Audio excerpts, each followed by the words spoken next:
Kenaikan harga barang dapat menjejaskan B40, rakyat bawahan dan pekerja bawahan. Mengikut statistik, isu kenaikan harga barangan keperluan dan makanan telah dilaporkan mencecah 60%. Ini menjadi polemik terbaru kepada masyarakat. Pemerhati menjangkakan kuasa beli pengguna terus menurun pada bulan-bulan mendatang berdasarkan data harga indeks pengguna IHP atau kadar inflasi umum bulan lepas yang dikeluarkan oleh Jabatan Perangkaan Malaysia. Impaknya bukan sahaja menambah tekanan hidup golongan B40 tetapi juga kumpulan berpendapatan sederhana tinggi M40 khususnya yang tinggal di bandar besar. Ini kerana peningkatan harga barangan keperluan dan makanan tidak hanya meningkatkan perbelanjaan isi rumah tetapi turut menjejaskan kemampuan mereka menabung. Oleh itu, apakah langkah yang boleh dilakukan oleh kerajaan bagi mengatasi masalah ini?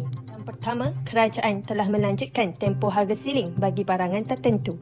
Kerajaan sebelum ini menetapkan harga siling runcit ayam standard pada RM8.90 sekilogram, manakala harga siling borong ayam standard RM7.60 menerusi penentuan harga maksimum ayam dan telur ayam, serta penetapan harga siling ini bergantung kepada situasi pasaran. Kedua, Kementerian Perdagangan Dalam Negeri dan Hal Ehwal Pengguna KPDN-HEP akan menghantar stok lebihan bekalan ayam yang ada di pasaran untuk negeri yang berdepan kekurangan sebagai alternatif penyelesaian jangka masa pendek.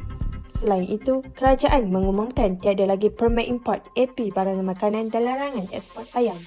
Kerajaan bersetuju untuk tidak mengenakan AP bagi mengimport sebarang bahan makanan yang berkuat kasa serta-merta dalam usaha memastikan bekalan makanan negara mencukupi.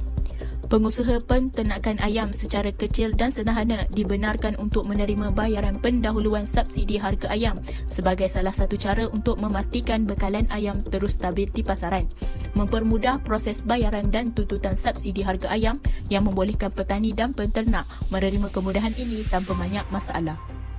Langkah seterusnya, sistem penyaluran subsidi kepada pembungkus semula minyak masak akan ditambah baik bagi mengelakkan isu penyeludupan berterusan. Pembungkus semula minyak masak menghadapi masalah aliran tunai kerana bayaran subsidi yang sepatutnya diterima lambat disalurkan menjadi sebab berlakunya kebocoran dan menyebabkan mereka mengambil jalan pintas dengan menjual minyak yang ada yang mana tidak mengikut program subsidi bagi mendapatkan keuntungan dengan cepat.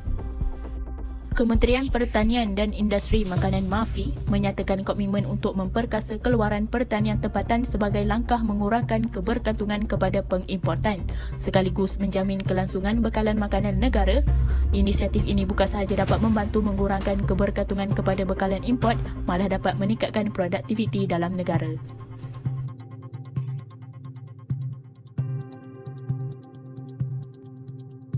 Berikutnya kita akan melihat kepada langkah-langkah kerajaan luar negara membantu menangani isu kenaikan harga barang di negara mereka.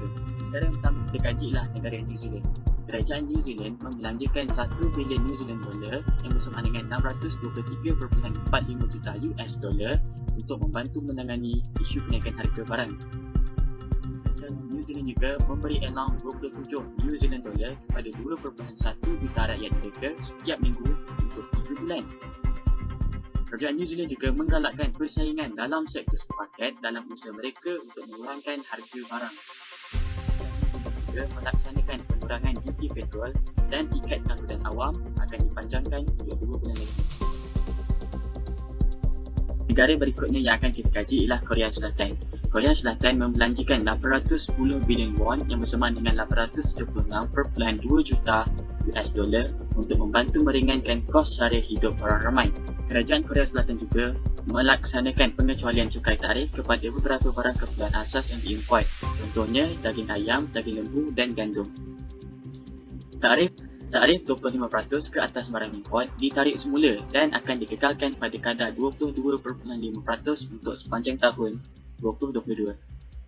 Dan Korea Selatan juga meningkatkan kadar dasar pinjaman kepada 2.75% dalam usaha mereka untuk membantu menangani masalah kenaikan harga barang. Cadangan yang pertama, mengutamakan barangan keperluan semasa melakukan perbelanjaan dan berjimat-jimat ketika memasak. Pengguna mestilah membeli barang keperluan seperti beras, tepung, gula, garam dan bahan mentah. Menurut kajian Nur Aini Idris, hasil kajian mendapati sebahagian golongan B40 telah mengambil langkah berjimat-jimat dengan memasak di rumah dan mengurangkan aktiviti-aktiviti luar yang boleh mengelakkan perbelanjaan yang tidak sepatutnya. Selain itu, amalan ini juga secara langsung dapat meningkatkan tabungan isi rumah kerana perbelanjaan berkurangan. Seterusnya, melakukan pekerjaan sampingan dapat meningkatkan taraf hidup seseorang pengguna. Hal ini demikian kerana pendapatan yang diperolehi boleh dijadikan sebagai alternatif bagi mengharungi bebanan hidup yang semakin mencabar. Pendapatan yang diterima juga boleh dijadikan sebagai salah satu sumber untuk meningkatkan tabungan pengguna.